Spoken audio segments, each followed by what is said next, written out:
And I think you first got to start with the quarterbacks, and this could be ultimately where this game is made or broken. Jared Goff versus Sam Darnold. Now, I'll start with Jared Goff, who has been Mr. Efficiency and ultimately has put himself in the MVP conversation here for 2024. In Week 7, he went 22 of 25 and had over 280 yards passing with 2 touchdowns. In his last 7 games, he's only thrown 1 interception. Honestly, all season long, outside of the one blip against the Texans, he's been truly fantastic and will be an X factor against the Vikings.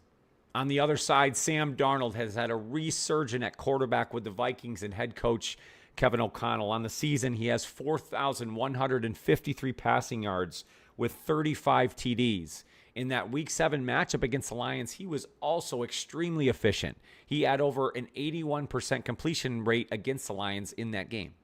And as we just talked about in our key matchups, I think the Lions' run game is always key, and that is leaning on Jahmyr Gibbs. They will still be without David Montgomery in this matchup against the Vikings.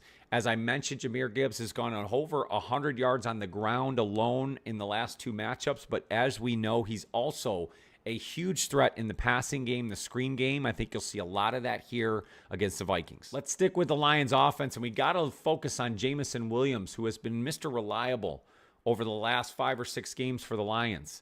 In 5 of his last 6 matchups, he's caught over 5 balls. He's kind of limited the drops that seemed to plague him early on in his career and has become a huge big play threat for this Lions offense. And on the other side, for the Minnesota Vikings, you may have potentially the best wide receiver in all of the NFL, Justin Jefferson, who is just as much a lion killer as Keenan Allen. If you've watched any of my game previews against the Bucs here in this season or previous seasons against the LA Chargers, Justin Jefferson just seems to have the Lions' number. 7 catches for 81 yards in that matchup in Week 7 with a touchdown. On the season, he has 1,474 yards and 10 touchdowns total. Defensively for the Vikings, you have to focus on what they do up front.